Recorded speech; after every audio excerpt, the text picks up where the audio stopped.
nongeye kuguha ikaze inshuti muvandimwe wowe uhitamo gukunda ibiganiro byacu no kubikurikira kandi ukabisangiza n'abawe bose. Yesu ashimwe cyane. Nkuko bisanzwe nitwa Proficient Kayitare. Ndagushimira cyane ko wahisemo gukurikira ibiganiro byacu kandi ukaba ubyishimira. Ndagushimira cyane ko utajya usiba kubireba. Gusa niba utarakora subscribe kuri iyi platform yacu, nagusaba kuyikora kuko biguha amahirwe yuko buri kiganiro kigezeho uhita ubimenya ko cyagezeho, ukaba umwe mu bambere bakireba. Rero uyu mwanya tugiye kuganira ku ngingo ikomeye cyane.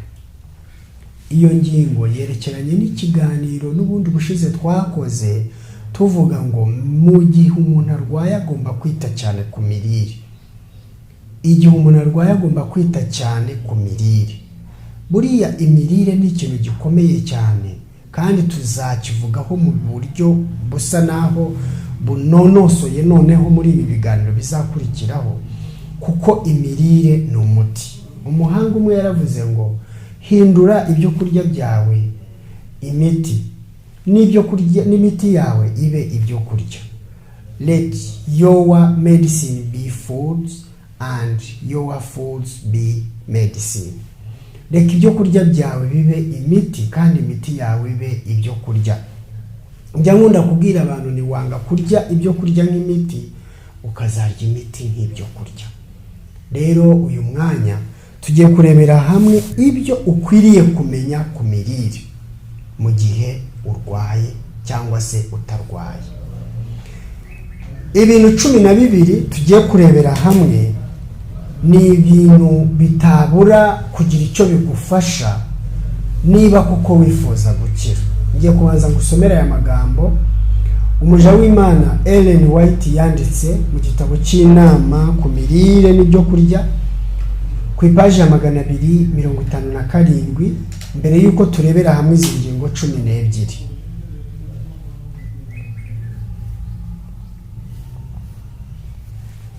Igitabo cy'inama ku mirire n'ibyo kurya paji ya 257 yaranditse ati, ni ku kagingo ka 450 yaranditse ati, ni ingenzi cyane kumenya akamaro k'imirire mu gihe abantu bahuye n'uburwayi. Abantu bose bakwiriye gusobanukirwa uko bagomba kwirwanaho. Reka nyasubiremo. Ni ingenzi cyane kumenya akamaro k'imirire mu gihe abantu bahuye n'uburwayi.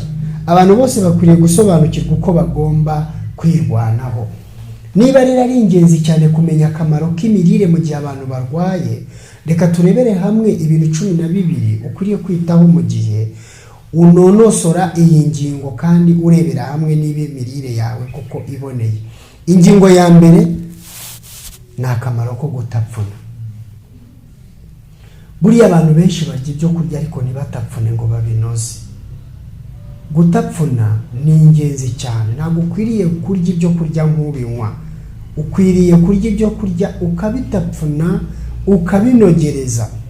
Mu kunogereza ibyo kurya hari imisemburo enzymes ikorwa, kandi ibyo byo kurya byanogerejwe neza hari intungamubiri zibikurwamo bikiri mu kanwa.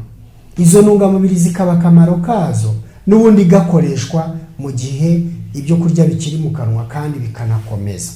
Iyo rero uri ibyo kurya ntubitapfune neza, ukabirya uhubagurika wihuta, ntubitapfune ngo binogereze, hari intungamubiri zigenderamo kandi byagera mu gifu ntizibe zikibashije gukurwamo. Ni byiza gutapfuna witonze ukanogereza ibyo kurya byawe. Uwo ni umuti kandi ni umuti nyakuri. Ikindi kintu cya kabiri ni ukurya ifunguro rya mu gitondo. Abantu benshi ntabwo bajya bakunda kumva ibi bintu. Kurya ifunguro rya mu gitondo byongerera imbaraga umubiri w'umuntu mu kwivura no mu kwirinda. Kuko imirire akamaro kayo ntabwo ari ukwivura gusa ahubwo no kwirinda. Umubiri wawe ugomba kuba ufite umutamenwa, ubwirinzi, indwara zaza zigasanga uri umuntu ufite ubwirinzi. Benshi mu bantu bakunda kurwaragura akenshi babiterwa nuko ubwirinzi bw'umubiri wabo buri hasi. Imirire yawe rero igomba kuba ifite uruhare mu bwirinzi bw'umubiri wawe. Mbese ujye urya ifunguro rya mu gitondo. Ifunguro rya mu gitondo ni ingenzi cyane, rikwiriye kuba ifunguro ryuzuye rihagije, ntabwo ari uducyayi n'akagati, ntabwo iryo ari ifunguro, ntabwo ari agakombe cyangwa agatasi k'agakoma n'akarindazi. Ibyo ntabwo ari ibyo kurya. Ukwiriye kurya ibyo kurya byiza kandi ugahaga mu gitondo. Ikindi kintu cya gatatu, ukwiriye kwirinda kurya inshuro nyinshi. Byagaragaye ko kurya kabiri ku munsi bigirira umubiri akamaro kuruta kurya gatatu. Amafunguro abiri ku munsi niyo meza kuruta amafunguro atatu, kubera yuko uko urya inshuro nyinshi bituma umubiri wawe uhorana umunaniro biturutse ku kazi kenshi igifu gikora. Uko ukora akazi kenshi muri ubwo buryo bituma umubiri wawe uhorana umunaniro, indwara zikaza zigasanga umubiri wawe, ibice by'umubiri wawe hafi ya byose byarivumbuye, nta budahangarwa bifite. Iyo urya kabiri ku munsi rero bituma ugira ubuzima bwiza, bituma igifu cyawe kiruhuka, n'izindi nyama zigifasha kunogereza ibyo kurya zikagira akazi gake, bigatuma imbaraga zawe zishobora kuzigamirwa gukora ibindi cyangwa gukoreshwa mu bindi, cyangwa zikaba zishobora gukoreshwa mu gihe ugabweho ibitero. Igihe cyose igifu cyawe kizahoramo ibyo kurya, igifu cyawe gihora mu kazi ko kunoza ibyo kurya, uzahorana umunaniro udashira, kandi indwara niziza zizasanga nta bwirinzi ufite. Ibi ndabivuga nanone ntirengagije ko hari abantu bashobora kurya kenshi ariko bakarya amafunguro nanone makeya cyangwa se bakarya bikeya. Harimo nk'abantu barwaye, abantu bazahaye, bashobora kurya inshuro zirenze ebyiri, yewe zishobora no kurenga inshuro 3, bitewe n'uburyo utwo kurya barya ari dukeya cyane. Nanone kandi ibi byo kurya bikwiriye kuba ari ibyo kurya igogora ryabyo ritagoye, bibaye na byiza byaba ibyo kurya byasewe nk'amapotaje n'ibindi. Hari abantu bakora imirimo y'ingufu cyane. Aba bantu bakora imirimo y'ingufu cyane bashobora kurya 3 ku munsi, ariko ifunguro ryo ku mugoroba rikaba ifunguro rito kandi bakarirya nabwo hakiri kare. Ibi nanone twanabihuza n'abanyeshuri n'abandi bantu bitewe n'ubuzima babayemo. Bashobora kurya 3 ariko ifunguro ryo ku mugoroba rikaba ifunguro ritari rinini cyane. Ikindi kintu ugomba kwitaho kugira ngo ugire imirire myiza ni ukurira ku gihe. Iki ni ikintu cya 4. Kurira ku masaha adahinduka bituma umuntu ubuzima bwe buba bwiza mu mpagarike, mu mitekerereze ndetse no mu myumvire y'ibintu. Iyo urira ku gihe, igifu cyawe igihe cyo kurya iyo kigeze kirabivuga, ubwonko bugatangira gutegura icyo gihe. Bituma rero ubwonko bwawe buba ubwonko buri stable, bushikamye, budahuzagurika. Umuntu utarira ku gihe ahorana ibitekerezo bihuzagurika, kandi n'imbaraga z'umubiri we ntabwo ziba zishikamye. Kurira ku gihe rero bituma ugira ubuzima bwiza mu mitekerereze no mu mpagarike, kubera yuko umubiri wawe utegurwa mu buryo butuma nyine igihe cyo kurya iyo kigeze umenya yuko hari ibigomba gukorwa.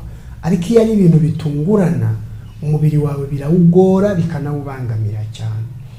Ikindi nanone, iyo utarira ku gihe, hari igihe igifu ujya kugiha ibyo kurya cyamaze kwivumbura, hakaba amaside akorwa mu by'ukuri agiye kukugwa nabi, cyangwa se cya gihe cyo kurya wari umenyereye cyagera waba utakiririyeho, igifu cyo kikarekura ubutumwa yuko igihe cyo kurya cyari kigeze, ibigomba gukorwa bigakorwa, bigasanga imyiteguro yose ari imfabusa. Dore rero uburyo bituma umubiri wawe biwuviramo kurwaragura nk'indwara z'igifu, umutwe n'izindi nyinshi. Ikindi cya gatanu ni ukwirinda kurya utuntu hagati y'ifunguro n'irindi. Ibi ni ibintu ugomba kwitaho cyane. Niba umaze kurya, ntabwo hagati y'ifunguro n'irindi ukwiriye kugira utuntu urya, cyane cyane ibyo twita snacks, utunyobwa, utuntu utapfuna. Benshi usanga hagati y'ifunguro n'irindi baba bafite utuntu barimo gutapfuna nk'udushikarete, tubombo. Ibyo bintu ntabwo biba ari bitoya ku gifu, kuko niba biri bugere mu gifu, igifu cyo kiratabaza. Hari imyiteguro igomba gukorwa kugira ngo cyakire ibyo bintu. Ariko iyo atari ifunguro, bituma hari aside zikorwa zitari zikenewe mu gifu cyawe. Ibyo byangiza imikorere y'ubwonko kandi bigatera indwara nyinshi mu mubiri w'umuntu. Babyeyi, nimwite cyane ku bana banyu, mubarinde kuryagagura utuntu hagati y'ifunguro n'irindi. Ikindi kintu cya gatandatu ugomba kwirinda ni ifunguro rigizwe n'amafunguro menshi. Ibyo bintu ugomba kubyitaho cyane. Wirinde kurya ibyo kurya bigizwe n'amafunguro n'amoko menshi y'ibyo kurya. Umuceri, igitoki, bashakaho n'ikijumba, ifiriti, kandi bashakaho n'ibirayi bitari ifiriti. Hano hari ibishyimbo, hano hari icy'amakaroni. Ugasanga mu by'ukuri ifunguro ryawe rigizwe n'amoko menshi y'ibyo kurya. Ibi bibangamira imikorere y'umwijima ku rwego rwo hejuru. Ntukarenza amoko 3 y'ibyo kurya, kubera yuko ibyo kurya bike byihuta mu igogorwa ryabyo. Ntabwo ibi ngibi ari ibintu byoroshye. Benshi baba baragize ako kamenyero. Ameza yaba adendejeho ibyo kurya, cyane cyane mu ngo zifite ubushobozi, aho usanga ibisuperi byuzuye ibyo kurya by'amoko menshi, kandi umuntu ugasanga buri kimwe arumva gishaka. Ntabwo gushyira ibisuperi byinshi ku meza bisobanuye ko buri kintu kiri muri iyo superi ugomba kukirya. Ahubwo ni amahitamo uba wahawe ngo hari ibyo kurya byinshi biri aha, waryaho ibyo ushaka. Benshi mu birori, mu makwe n'ahandi, wisanga amasahani yabo bayuzuzaho ibyo kurya by'amoko menshi. Ibi biremerera umwijima n'igifu, ibi biremerera ubwonko, kandi iyo bikozwe igihe kirekire bitera indwara zikomeye cyane. Ni ibyo kwirindwa. Ikintu rero cya karindwi, ugomba kwirinda kuvanga imboga n'imbuto ku mafunguro yawe. Ntukavange imboga n'imbuto ku mafunguro yawe. Niba ifunguro ryawe ari imboga, reka zibe imboga. Niba ifunguro ryawe ari imbuto, reka zibe imbuto. Icyakora hari imbuto zimwe na zimwe ubushakashatsi bumaze kugenda bugaragaza ko kuzivanga n'imboga ntacyo bitwaye. Urugero, pome. Pome ni urubuto rushobora gukoreshwa kandi ukaruvanga n'imboga byose icyarimwe. Icya kabiri, avoka. Ushobora kurya avoka uzivanze n'imboga, nubwo ari urubuto ariko ruvangwa n'imboga kandi ntirugire ikibazo. Icya gatatu, indimu. Ushobora kuvanga indimu mu mboga, wazikamuriramo, wazikatakata, ariko ukazirya hamwe n'imboga biriye icyo bitwara. Hari n'ibindi bifatwa nk'imbuto ariko nanone mu rundi ruhande bikanafatwa nk'ububemba, nuts. Urugero, icyo twita cashew nuts. Cashew nuts zifatwa nk'imbuto ariko nanone ni ubunyobwa. Coconut, inazi, nazo zifatwa nk'imbuto ariko nanone ni ubunyobwa. Ibintu byose by'ubunyobwa bishobora kuvangwa mu mboga kandi bikakugwa neza. Kuvanga imboga n'imbuto rero bitera icyo twita indigestion cyangwa se dyspepsia. Igifu cyawe kibasha kunanirwa kubigogora, maze bigatuma ugira bloating, inda yawe kuzura. Kandi iyo igogora ryagenze nabi muri ubwo buryo, intungamubiri zose wari witeze mu byo urya bituma utazibona. Benshi babikurizamo gutura imibi cyane, gusura cyane, cyangwa se ugasanga baranatura amangati. Ibyo biba biterwa nuko gaze zabaye nyinshi mu gifu, bya bintu wariye bikaba fermented, bigasa naho byahiye, maze ukagira ibibazo, kandi ibyo bibazo ntabwo bigarukira mu gifu gusa, bigira n'ingaruka ku mitekerereze n'ubwonko. Ikindi kintu cya munani, ntukarye imbuto nyuma y'ifunguro. Ntabwo ari byiza kurya imbuto umaze kurya ibyo kurya bitetse. Ni ukuri buriya ibyo kurya bitetse iyo ubiriye bigera mu gifu ari nk'igitero kigabwe ku mubiri, kubera yuko mu miremerwe y'umuntu ntabwo umuntu yari yararemwe ari uwo kurya ibyo kurya bitetse. Ibyo kurya bitetse iyo bigeze mu gifu biba igitero umubiri urwana nacyo kugeza ukihangamuye. Rero iyo uriye ibyo kurya bitetse nyuma ukarenzaho imbuto, kubera ko imbuto zinogerezwa vuba kandi arizo zigiye hejuru y'ibyo kurya, ibyo nabyo bitera indigestion, igogora ryawe rikaba ribi cyane, bikuviramo kugira imyuka myinshi mu nda, kandi abantu baba barabibonye ibi bashobora kubihamya.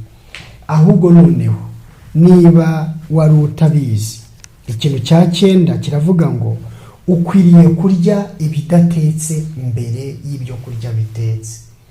Mbere yuko urya ibyo kurya bitetse, gerageza ugire ikintu kibisi ubanza mu gifu, niba biri mu bushobozi bwawe. Ariko niba utabishoboye muri ako kanya, ntabwo ugomba nanone kwicira urubanza. Nubwo warya umuneke umwe nyuma ukarya ibyo kurya bindi, nubwo warya urubuto rundi nyuma ukarya ibyo kurya bitetse. Ibyo kurya bidatetse iyo ubiriye bitegurira igifu cyawe kwakira, kandi bizamura ubudahangarwa, ndetse na ya misemburo inezezwa nuko ugiye kuyiha ibyo kurya iriyongera. Ushobora kurya igitunguru, ushobora kurya n'ikindi, ariko ukakibanza mu gifu. Ibyo bizakubera byiza cyane, maze igogora ryawe ryihute. Ikindi ugomba kwirinda mu gihe imirire yawe uyiboneza, wirinde kugira icyo unywa hagati mu ifunguro. Igihe urimo kurya wirinde kugira ibintu unywa. Iyo urimo kunywa kandi urya, ibyo bintu bigirira nabi ubuzima bwawe. Mbese wowe uramutse uzi imiterere n'imikorere y'igifu, uburyo igifu iyo cyakiriye ibyo kurya gifite amaside menshi agisukwamo kugira ngo atwike kandi yoroshye anoze bya byo kurya, warangiza ugasukamo ibindi binyobwa, wenda n'amazi, wenda n'imitobe. Ya mitobe isa naho ifunguye za aside, zikaba zibuze ubushobozi zari zifite. Nk'uko umuntu yakubwira ati akira iki gikombe cy'amata, wenda warangiza ya mata ugahita uyasukamo ibindi bikombe 3 by'amazi. Mu by'ukuri bihita bigaragara ko akiri amata kubera ibara, ariko ntabwo aba akiri amata. Za aside rero iyo zisutswemo amazi n'imitobe n'amafanta n'ibindi byose abantu banywa hagati barimo kurya, zisigara ari aside ariko zitakifitemo ubushobozi. Ibyo rero bituma igifu cyawe gishobora kurekura ibyo wariye bitanogerejwe, kandi iyo bigeze mu mara bitanogerejwe neza bikugiraho ingaruka. Igifu kikuzura imyuka, amara kuzura imyuka, ibintu bikagonga, ukituma nabi, constipation ikaviraho kubera yuko utabyitayeho. Ndagira ngo nanone mubwire yuko ikindi kintu cya 11 ugomba kwitaho, nuko ibyo kurya urya bigomba kuba bidashyushye cyane, kandi nanone bidakonje cyane. Ibyo kurya bishyushye cyane bibangamira imikorere y'umubiri. Ntabwo ukwiriye kurya ibyo kurya wikanga, aho igifu kitarabyakira n'akanwa ubwako kaba kikanga, uhorahoza, uhuhaho. Ibyo bintu ni bibi cyane, bigirira nabi imikorere y'ubwonko, kandi niyo ubigejeje mu kanwa, za nzime zari ziteguye kwakira cyangwa zikorwa iyo ushyize ibyo kurya mu kanwa zivanga n'amacandwe, zirabangamirwa mu mikorere yazo. Ibyo rero bituma umubiri wawe ushobora kurwara indwara nyinshi utari witeze. Indwara nyinshi tuzandurira ku meza aho turira. Nanone iyo uriye cyangwa unyoye ibintu bikonje cyane bituma umubiri wawe wikanga, kandi usabwa ubushobozi bwo kubanza kubishyushya, bituma umubiri wawe utakaza ubushobozi wari wifitemo bwagombaga gukoreshwa mu bindi. Ibyo rero bituma uhorana impatwe, uhorana indwara zo mu buhumekero, indwara z'imitsi, indwara z'amatwi, umwijima n'ibindi byinshi. Ntabwo nabura kusoreza kuri iki cya 12. Ukwiriye kurya unezerewe, utuje kandi ushima. Ubushakashatsi bwakozwe bwerekanye yuko abantu barya batuje banezerewe kandi bashimishijwe n'ifunguro ryabo bibongerera imyaka yo kurama. Muri ibi harimo gushimira Imana ifunguro ugiye kurya, harimo no gushimira abateguye iryo funguro, mukanezerwa nuko Imana ibahaye umugisha. Iryo funguro uriye unezerewe rigira umumaro mu mubiri wawe. Kurya uhubagurika, urakaye, ufite ubwira, cyangwa se ufitiye umuntu ibitekerezo bibi, urangaye, ufite ibintu ureba, usoma n'ibindi, bigira ingaruka ku buzima bwawe.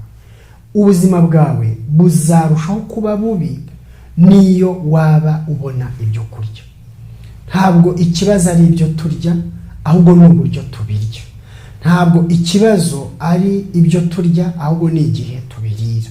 Ntabwo ikibazo ari ibyo turya, ahubwo naho tubirira. Reka Imana igufashe ukosora aya makosa, wite cyane kuri ibi bintu, bizagufasha gukira indwara nyinshi nta n'isaro ry'ikinini unyoye. Komeza kugira ubuzima bwiza no kwihangana niba urwaye, kandi Umwami agukize. Wari uri kumwe na Proficient Kayitare.